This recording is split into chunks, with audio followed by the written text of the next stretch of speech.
శాన్సెరా engineering limited అనేది ఐపీఓకి రావడం అనేది జరుగుతుంది ఫ్రెండ్స్. ఈ నెల 14న దాని లిస్టింగ్ గెయిన్స్ ఎలా ఉంటాయి, లాంగ్ టర్మ్లో ఆ కంపెనీని మనం హోల్డ్ చేయొచ్చా, దాని ఫండమెంటల్స్ అండ్ అనాలిసిస్ అనేది మొత్తం కూడా ఈ వీడియోలో చూద్దాం.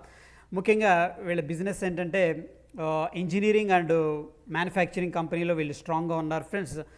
వీళ్ళ బిజినెస్ని రెండు పార్ట్లుగా మనం చూడొచ్చు. ఒకటేంటంటే ఆటోమోటివ్ సెక్టార్లో ఉన్నారు వీళ్ళు, సెకండ్ ఇది నాన్ ఆటోమోటివ్ సెక్టార్లో కూడా ఉన్నారు. ఫస్ట్ ఆటోమోటివ్ సెక్టార్లో వీళ్ళు ఏమేమి తయారు చేస్తారో చూద్దాం. ఎగ్జాంపుల్కి ఇక్కడ చూస్తే కనెక్టింగ్ రాడ్స్ ఉన్నాయి, రోకర్ ఆర్మ్స్, అదేవిధంగా గేర్ షిఫ్టర్ ఫోర్క్స్ ఉన్నాయి. ఈ జనరల్గా ఏంటంటే 2 వీలర్స్కి యూటిలైజ్ అనేది చేస్తారు. అయితే ఇక్కడ ఓఈఎంస్ అన్నాం, మీనింగ్ ఏంటంటే ఒరిజినల్ ఎక్విప్మెంట్ మ్యానుఫ్యాక్చరర్స్. అంటే వెరీ సింపుల్గా ఒక ఎగ్జాంపుల్ చూస్తే హోండా బైక్ అనేది మనం బై చేసినప్పుడు అందులో ఉన్న పార్ట్స్ అన్నీ కూడా హోండాకి సంబంధించినవి కాదు. వాళ్ళు ఏం చేస్తారంటే థర్డ్ పార్టీ నుంచి ఎవరైతే మంచిగా తయారు చేస్తారో వాళ్ళ దగ్గర నుంచి ఇంపోర్ట్ చేసుకొని ఆ పార్ట్స్ అనేది కూడా ఫిట్ చేసి ఎండ్ యూజర్ అంటే మనలాంటి వాళ్ళకి అమ్మటం అనేది జరుగుతుంది ఫ్రెండ్స్. సో ఒక రకంగా ఏంటంటే వీళ్ళు చాలామందితో థర్డ్ పార్టీగా ఒరిజినల్ ఎక్విప్మెంట్స్ మ్యానుఫ్యాక్చరర్స్గా ఉన్నారని చెప్పుకోవచ్చు. ఇకపోతే ఫ్రెండ్స్ మనం వీళ్ళు ఇప్పుడు ఆటోమేటివ్లో ముఖ్యంగా వీళ్ళు తయారు చేసే పార్ట్స్ అనేది చూద్దాం. కొన్ని ఇంజిన్ పార్ట్స్ అనేవి తయారు చేస్తుంటారు. దాంట్లో ముఖ్యంగా కనెక్టింగ్ రాడ్స్ ఈ విధంగా ఉంటాయి, డిస్ప్లే కోసం చూసాం మనం. నెక్స్ట్ రోకర్ ఆర్మ్స్ ఉంటాయి friends, finger followers and balancer shaft ఇది ట్రాన్స్మిషన్ పార్ట్స్లో, అండ్ గేర్ షిఫ్టర్ ఫోర్క్ మనకి 2 వీలర్లో ఉపయోగపడతాయి అన్నాం కదా, ఇవి కూడా వీళ్ళు తయారు చేస్తుంటారు.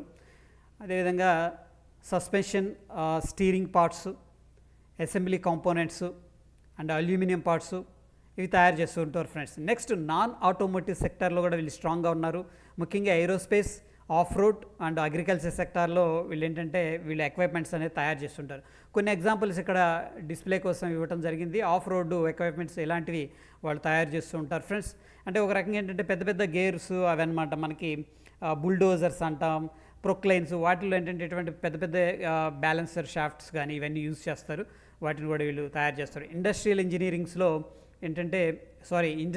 ఇంజిన్స్లో వీళ్ళు ఈ విధంగా పార్ట్స్ ఉన్నాయి. రోకర్ ఆర్మీ అసెంబ్లీ అని, ఇంటెగ్రల్ క్రాంక్ షాఫ్ట్ అని ఈ విధంగా పార్ట్స్ ఉన్నాయి.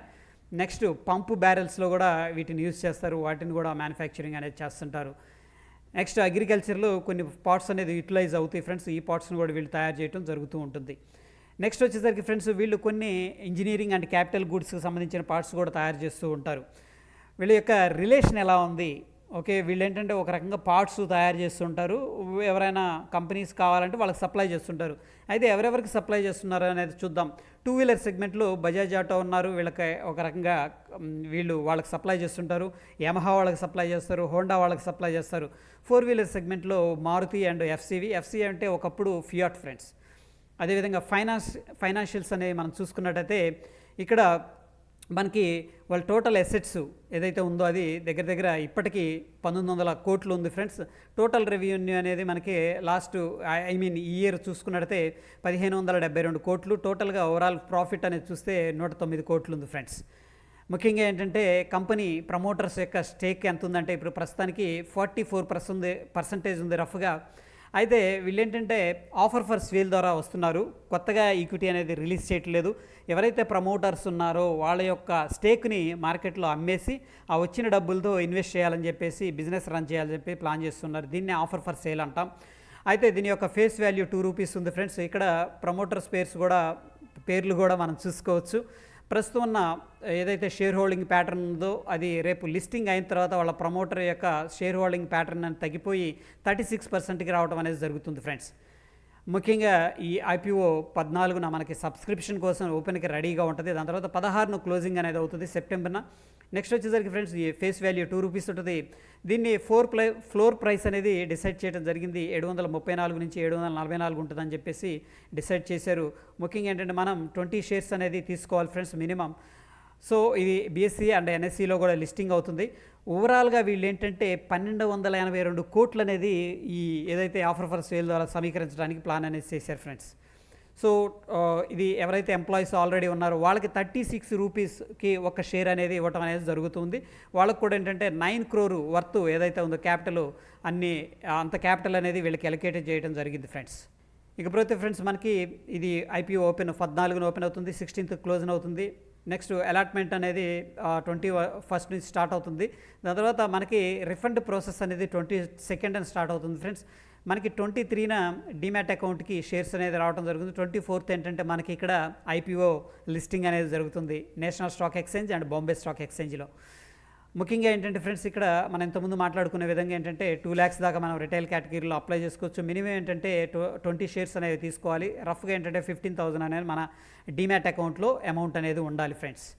అయితే మనందరం చూసేది గ్రే మార్కెట్ ప్రైస్ ఎలా ఉంది, లిస్టింగ్ గెయిన్స్ ఎలా ఉన్నాయి అని చెప్పేసి. ప్రస్తుతం ఉన్న కండిషన్స్లో ₹75 ప్రీమియం అనేది నడుస్తుంది. ఓపెనింగ్ ప్రైస్ ఇదే కండిషన్స్లో కనుక జరిగితే ₹813 అనేది ఓపెన్ అయ్యే అవకాశం ఉంది. ఒక్కొక్క షేర్కి ₹75 ప్రీమియం అనేది మనకు వచ్చే అవకాశం ఉంది. బట్ ఏంటంటే ఫ్రెండ్స్, ఇది మారిపోతూ ఉంటుంది. మనకి ఏదైతే 16 ఉందో ఆ 16 లోపు మనం ఈ ప్రీమియం అనేది చేంజ్ అవుతూ ఉంటుంది, గమనించగలరు. అయితే దీంట్లో మనం గ్రే మార్కెట్ ప్రీమియం అయితే పాజిటివ్గానే కనిపిస్తుంది. సో వాట్ అబౌట్ లాంగ్ టర్మ్లో దీన్ని మనం ఇన్వెస్ట్ చేసుకోవచ్చా అంటే ఫ్రెండ్స్, వీళ్ళకి టఫెస్ట్ కాంపిటీషన్ ఉంది. ఆల్రెడీ వెల్ ఎస్టాబ్లిష్ కంపెనీస్ అనేవి ఉన్నాయి. ముఖ్యంగా మనం చెప్పుకోవాల్సింది Motherson Sumi, Bosch and Endurance Tech and Minda Industries, Exide and వ్యాప్కో, అమర్ రాజా బ్యాటరీస్. సో ఇవన్నీ కూడా ఏంటంటే వెరీ స్ట్రాంగ్గా ఎస్టాబ్లిష్ అయ్యి వెరీ స్ట్రాంగ్ కాంపిటీషన్ అనేది ఇస్తున్నాయి. సో నా వ్యూ ఏంటంటే లిస్టింగ్ గెయిన్స్ కోసం అయితే అప్లై చేసుకోవచ్చు. లాంగ్ టర్మ్ వ్యూ అయితే I say no. That's it for the day guys.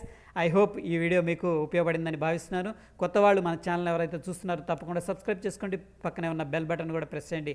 ధన్యవాదాలు.